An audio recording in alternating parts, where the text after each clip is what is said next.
కూటమి ప్రభుత్వం పైన తిరగబడుతున్న ఎమ్మెల్యేలండి. ఒకళ్ళు ఇద్దరు కాదు, చాలా మందికి అయితే కనుక ఈ అభిప్రాయం ఉంది. కూటమిలో టీడీపీలో కావచ్చు, జనసేనలో కావచ్చు, కొంతమంది ఎమ్మెల్యేలు అయితే కనుక తిరగబడుతున్నారని చెప్పాలా. ఎవరి మీద? చంద్రబాబు నాయుడు గారి మీద కానీ, పవన్ కళ్యాణ్ గారి మీద. ఎందుకనంటే కనుక కూటమి కొన్ని విషయాల్లో వైఫల్యం చెందిందని చెప్పాలి, కొన్ని విషయాలలో. కాబట్టి అవి వాళ్ళకి ఇంపాక్ట్ చూపిస్తున్నాయి. ఆ ఎమ్మెల్యేలకి ఆ నియోజకవర్గాల్లో పూర్తి వ్యతిరేకత పెరగడానికి కూటమి ప్రభుత్వం తీసుకున్న కొన్ని నిర్ణయాలే. దానివల్ల ఆ నిర్ణయాలు నచ్చక వాళ్ళు చేస్తున్న విధానాలు నచ్చక చాలా మంది ఎమ్మెల్యేలు తిరగబడుతున్నారు. ఎవరెవరు ఏ ఎమ్మెల్యేలు తిరగబడుతున్నారో చెప్తారు. చెప్పే ముందు అసలు ఎందుకు తిరగబడుతున్నారో, అసలు ఏంటని చెప్పే ముందు ఫస్ట్ ఏదైనా లైక్ చేయండి. లైక్ చేస్తే నాకు మోటివేషన్ ఉంటుంది, ఎక్కువ మందికి ఇన్ఫర్మేషన్ షేర్ అవుతుంది. కొత్తగా మన ఛానల్ చూస్తే పక్కాగా సబ్స్క్రైబ్ చేయండి. మీ అమూల్యమైన అభిప్రాయాన్ని కామెంట్ రూపంలో తెలియజేయండి. మీ నియోజకవర్గం పరిస్థితి ఎమ్మెల్యే కూడా ఇంతేనా ఏంటి కామెంట్ రూపంలో తెలియజేయండి. కాబట్టి నిజంగా తిరగబడుతున్న ఎమ్మెల్యేలు కూటమి ప్రభుత్వం పైన సొంత పార్టీలో ఉండే ఎమ్మెల్యేలే సొంత అధినాయకుల మీదే తిరగబడుతున్నారు. అక్కడ ఇక్కడ తిరగబడితే ఒక ఎత్తు, కానీ ఇంచుమించుగా డైరెక్ట్గా అసెంబ్లీలోనే కొంతమంది ఎమ్మెల్యేలు కూటమికి వ్యతిరేకంగా మాట్లాడారు. అసెంబ్లీలోనే కొంతమంది ఎమ్మెల్యేలు కూటమికి వ్యతిరేకంగా మాట్లాడారు. ఇవన్నీ చెప్పే ముందు అసలు ఎందుకు తిరగబడుతున్నారు అని అనుకుంటే కనుక కూటమి వైఫల్యం చెందిందని చెప్పాలి.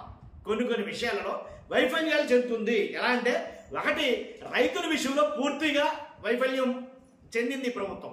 రైతుల విషయంలో గిట్టుబాటు ధరల విషయంలో కావచ్చు, ఏదైతే మిర్చి రైతులు కావచ్చు, పొగాకు రైతులు కావచ్చు, అలాగే ఉల్లి రైతులు కావచ్చు, చీనీ రైతులు కావచ్చు, అలాగే ఒకటని కాదు టమాటా రైతులు కావచ్చు, మామిడి రైతులు కావచ్చు, ఇలాగ ఓవరాల్గా ఏ రైతులు చూసుకున్నా సరే, వ్యవసాయం చేసే రైతులు కావచ్చు, ఇలాగ రైతుల విషయంలో మొత్తం మ్యాక్సిమం ఫెయిల్ అయ్యింది కూటమి ప్రభుత్వం అయితే చెప్పాలి. కాబట్టే రైతుల్లో పూర్తి వ్యతిరేకత ఏర్పడింది ఈ ప్రభుత్వం మీద.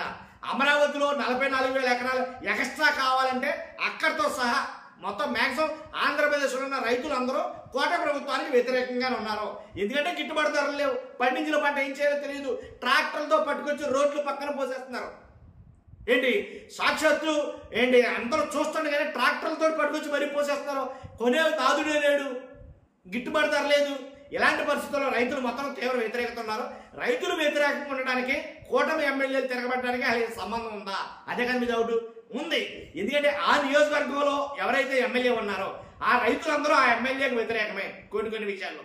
అలాగే రైతుల విషయంలో కావచ్చు, అలాగే ఇంకా ఉన్నాయి. అమరావతిలో 44,000 ఎకరాలు వచ్చి ఆ రైతులు మొత్తం ఆ ప్రాంత రైతులందరూ వ్యతిరేకత అయ్యారనుకోండి. మెడికల్ కాలేజీల విషయంలో రీసెంట్గా మెడికల్ కాలేజీ విషయంలో అయితే చాలా మంది అసలు పూర్తి వ్యతిరేకత ఉన్నారు కొన్ని నియోజకవర్గాల్లో నిజంగా. కాబట్టి ఈ విషయాన్ని అసెంబ్లీ సాక్షిగా కూటమి ఎమ్మెల్యేలే చెప్పారు, టీడీపీ ఎమ్మెల్యేలే కొంతమంది చెప్పడం జరిగింది.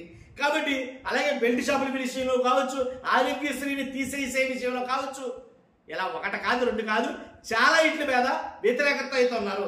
ఎవరెవరు వ్యతిరేకంగా ఉన్నారో అసెంబ్లీ సాక్షిగా ఏ ఎమ్మెల్యేలు బట్టబయలు చేశారు అనేది చెప్పాలంటే కనుక బుచ్చయ్య చౌదరి గారు చాలా పోరాడారు అసెంబ్లీలోనే కొన్ని నిర్ణయాల పట్ల. ఏంటిది అసలు ఈ విధానాలేంటి, ఈ పోకడలేంటి, ఎలా అయితే పార్టీ ఏమవుతుంది అన్నట్టుగానే ఆయన కొన్ని వ్యాఖ్యలు అయితే చేశారు, చాలా మంది చూసే ఉంటారు. తర్వాత రెండు, బొండా ఓమ, ఎవరైతే బొండా ఓమ అన్నారో ఆయన పవన్ కళ్యాణ్ మీదే తిరుగుబాటు చేశారు. ఆయన పవన్ కళ్యాణ్ గారి మీదే తిరుగుబాటు చేశారు. ఏదైతే ప్లాస్టిక్ నిషేధం ఉందో కానీ, లేదా ఏదైతే ఫ్యాక్టరీలో పొల్యూషన్ ఉందో ఆ ఫ్యాక్టరీల నుంచి వచ్చిన ఆ వ్యర్థాల కారణంగా, ఏదైతే ర్యాంకీ ఫ్యాక్టరీ కారణంగా, కానీ వీటి మీద అక్కడ చర్యలు తీసుకోవట్లేదు అని అంటేనేమో పవన్ కళ్యాణ్ గారు సాగుగా చూపెడతారు. పవన్ కళ్యాణ్ గారు చెప్పాలన్నారు, పవన్ కళ్యాణ్ గారేమో అందుబాటులో ఉండరు. కానీ పవన్ కళ్యాణ్ గారికి ఏం చెప్పినా సరే అది అవుదో తెలియదు, ఆయన దొరకడం అసలు అన్నట్టుగా బోండా ఉమ పవన్ కళ్యాణ్ గారి మీద కొన్ని వ్యాఖ్యలు అయితే చేసేశాడు అసెంబ్లీ సాక్షిగా అసెంబ్లీలోనే. దానికి పవన్ కళ్యాణ్ గారు ఏదో సర్ది చెప్పుకున్నారనుకోండి, అది వేరే విషయం. కాబట్టి ఇలాగా బుచ్చయ్య చౌదరి గారు కావచ్చు, బోండా ఉమ కావచ్చు, ఇలా ఒకటి రెండు కాదు, గత ప్రభుత్వమే వైఎస్ జగన్మోహన్ రెడ్డి గారి హయాంలోనే 17 కాలేజీలు వచ్చినాయని కూటమి ఎమ్మెల్యేలు చెప్తా ఉంటే, కూటమి అధినాయకుడు చంద్రబాబు నాయుడు గారు, పవన్ కళ్యాణ్ గారు ఎలాంటి వాళ్ళు ఏం చెప్తారు? 17 కాలేజీలు ఎక్కడ, అసలు కాలేజీలు లేవు ఆంధ్రప్రదేశ్లో, జగన్ కట్టిన కాలేజీలు ఎక్కడ ఉన్నాయి అని మాట్లాడతారు. లేదు, ఉన్నాయి, గత ప్రభుత్వమే 17 మెడికల్ కాలేజీలు తెచ్చింది అని టీడీపీ ఎమ్మెల్యే ఎవరైతే షాజహాన్, మదనపల్లి ఎమ్మెల్యే షాజహాన్ ఉన్నారో ఆయన మాట్లాడాడు. 17 కాలేజీలు తెచ్చిన మాట వాస్తవమే అని ఆయన చెప్పడమే. ఎందుకంటే ఆయన నియోజకవర్గంలో కాలేజీ ఉంది, మెడికల్ కాలేజీ. మరి పూర్తిగా ఆయన మీద ఎంత వ్యతిరేకత ఉంటుంది? మరి నియోజకవర్గ ప్రజలందరూ ఆయన వ్యతిరేకిస్తూ ఉంటే ఆయన ఏం చేస్తాడో మరి తిరగబడపోతేని. కానీ ఈ రకంగా అనమాట. కాబట్టి అలాగే బొలిశెట్టి సత్యనారాయణ గారు జనసేన ఎమ్మెల్యే, కానీ ఆయన చెప్పిన మాటలు అసెంబ్లీ సాక్షిగా చూసాం మనం, ఎంత తిరుగుబాటు వ్యక్తం చేశాడు ఆయన. కాబట్టి యూరియా కొరత ఉందని చెప్పి రాష్ట్రం మొత్తం తెలుసు. కానీ చంద్రబాబు నాయుడు గారు అలాగే వ్యవసాయ శాఖ మంత్రి అచ్చెన్నాయుడు గారు దాన్ని కప్పిపుచ్చడానికి ఏవేవో సాకులు, యూరియా ఎక్కువగా వాడకూడదు, యూరియా ఎక్కువగా వాడితే పంట దెబ్బతినేద్దే, లేదా మనకి ఇబ్బంది, ఎరువులు ఎక్కువగా వాడకూడదు, ఇలాగా కొన్ని సూక్తులు అయితే కనుక చెప్పడం మొదలెట్టారు. లేదు యూరియా కొరత ఉన్న మాట వాస్తవమని అంటాం మానేసి, లేదు మనం ఏదో పెళ్లికి వెళ్తే బఫే సిస్టంలో ప్లేట్ పట్టుకుని నుంచోమా, అలాగే యూరియా కోసం నుంచున్నారు, ఇది తప్పే ఉంది అని అచ్చెన్నాయుడు గారు మాట్లాడడం, ఇవన్నీ ఒకెత్తు అయితే కనుక యూరియా కొరత ఉంది నిజమే అని అసెంబ్లీ సాక్షిగానే ఏంటి చాలా మంది శ్రీకాళహస్తి టీడీపీ ఎమ్మెల్యే ఎవరైతే ఉన్నారో బొజ్జల సుధీర్ రెడ్డి గారు ఆయన కూడా చెప్పాడు, యూరియా కొరత ఉంది అధ్యక్ష, యూరియా కోసం రైతులు చాలా కష్టాలు పడుతున్నారు అక్కడ అని బొజ్జల సుధీర్ రెడ్డి స్వయాన వాళ్ళ ఎమ్మెల్యేనే అసెంబ్లీలో చెప్పడం జరిగింది. ఇది తిరుగుబాటు కాదా? అలాగే బొబ్బిలి ఎమ్మెల్యే ఆర్వీఎస్ కేకే రంగారావు గారు యూరియా కొరత ఉందన్నమాట వాస్తవమే, రాష్ట్రం అంతా యూరియా కొరత ఉంది, యూరియా లేక రైతులు అల్లాడిపోతున్నారు, యూరియా లేక నానా కష్టాలు పడుతున్నారు అని వాళ్ళ ఎమ్మెల్యేనే అసెంబ్లీ సాక్షిగా చెప్పాడు. ఇది తిరుగుబాటు కదా? కాబట్టి లేదు, ఇలా చెప్పాలంటే కొంచెం ధైర్యమే ఉండాలి. ఎందుకంటే వాళ్ళ అధినాయకుడు చంద్రబాబు నాయుడు గారు అయితే యూరియా కొరత లేదు, యూరియా కోసం ఎక్కడ రోడ్ల మీద రావట్లేదు రైతు, యూరియా కోసం ఎక్కడ రైతులు ఇబ్బంది పట్టలేదు అని కొన్ని మాటలైతే చేస్తా ఉంటే, సాక్షాత్తు వాళ్ళ ఎమ్మెల్యేలు లేదు యూరియా కొరత ఉంది, యూరియా కోసం రోడ్ల మీద పడిగప్పులు పడుతున్నారు రైతులు అని వాళ్ళ ఎమ్మెల్యేలు చెప్తున్నారు. కాబట్టి ఇది తిరుగుబాటు కాదన్నాను. గతంలో ఎలా తిరుగుబాటు చేసిన ఎమ్మెల్యేలు లేదా? తిరువూరు ఎమ్మెల్యే కొలిగిపూడి శ్రీనివాస్ బెల్ట్ షాపుల మీద ఇగో బెల్ట్ షాపులు లేవు అన్నారు, బెల్ట్ షాపు చూపిస్తే కనుక కఠిన చర్యలు తీసుకున్నాం అన్నారు. మా తిరువూరులోనే కొన్ని 100 బెల్ట్ షాపులు ఉన్నాయి, ఎక్కడెక్కడ ఉన్నాయి నేను తీసుకెళ్లి చూపిస్తా అని సాక్షాత్తు బెల్ట్ షాపుల దగ్గర నిలబడి మాట్లాడిన సంఘటన లేవా? ఇది తిరుగుబాటు కదా?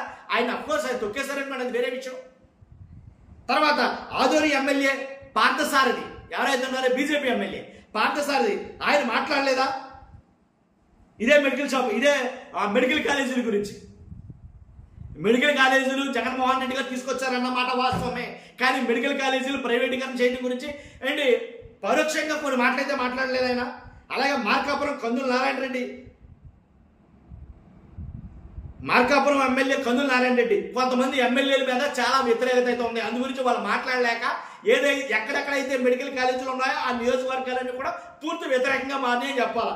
మార్కాపురం చూసుకుంటే కనుక కందుల నారాయణ రెడ్డి గారికి ఆయనకి పూర్తి వ్యతిరేకత ఉంది ఆయన నియోజకవర్గంలో. ఎందుకంటే కొనకరమెట్ల, పొదిలి, తుర్లుపడి మండలాల్లో పూర్తి వ్యతిరేకత ఏర్పడింది. ఎందుకంటే కట్టిన కాలేజీ కళ్ళెదురుగా కనబడుతుంటే కట్టలేదని చెప్పేసి ఎలా చెప్పమంటారో అని ఎమ్మెల్యేలు ఏమో నెత్తి నోరు పాల్గొన్నారు, పైకి చెప్పేవాళ్ళు లేదు. ఎవరు కడతారు గంట? కట్టలేదు కదా. కాబట్టి అలాగే మదనపల్లి చూసుకుంటే కనుక షాజాన్ బాషా గారు ఈయన పబ్లిక్ అసెంబ్లీలోనే చెప్పాడు, ఈయన మెడికల్ కాలేజీలు కట్టారు, అది జగన్మోహన్ రెడ్డి కట్టాడు, మెడికల్ కాలేజీలు ఉన్నాయన్నమాట వాస్తవమే అని ఆయన అసెంబ్లీ సాక్షిగా చెప్పాడు. చంద్రబాబు నాయుడు గారిని వ్యతిరేకిస్తూ మరి వ్యతిరేకించినట్టే లెక్క, తిరగబడినట్టే. కాబట్టి అక్కడ కొన్ని మండలాలు వ్యతిరేకంగా ఉన్న ఈ ఎమ్మెల్యేకి, ఎందుకంటే నిమ్మనపల్లి మండలం కావచ్చు, మదనపల్లి కావచ్చు, రామసముద్రం కావచ్చు, ఈ 3 మండలాలు పూర్తి వ్యతిరేకత ఉన్నాయి. కట్టిన కాలేజీ కళ్ళెదురుగా కనపడుతుంది, మీరు ఎలా చెప్తారు అక్కడికి వెళ్ళి అని అంటే అసెంబ్లీకి వచ్చి ఆయన చెప్పిందండి నిజమే, జగన్మోహన్ రెడ్డి గారు మెడికల్ కాలేజీలు కట్టారు. ఇలాగ సొంత ఎమ్మెల్యేలే చాలా మటుకు తిరుగుబాటు వ్యక్తం చేస్తున్నారు, తిరగబడుతున్నారు. ఎందుకని కొన్ని వైఫల్యం చెందడం వల్ల, మీరు తీసుకున్న కొన్ని నిర్ణయాల వల్ల ఏంటి ప్రజల్లో ఇమేజ్ బాగా దెబ్బతింది కూటమి ఎమ్మెల్యేలు చాలా మందికి. దాని ప్రభావం చాలా మట్టుకు ఉంది వాళ్ళ మీద, దాంట్లో ఎలాంటి డౌట్ లేదు. కాబట్టి తిరగబడకపోతే ఏం చేస్తారు? కనీసం అసెంబ్లీలోనే నిజాలు చెప్పాలి కదా. నిజాలు చెప్పకపోతే ఏం చేస్తారు? అందరూ అబద్ధాలు చెప్తున్నారు కూడా, అది వేరే విషయం. కొంతమంది అయినా నిజాలు చెప్పాలి కదా.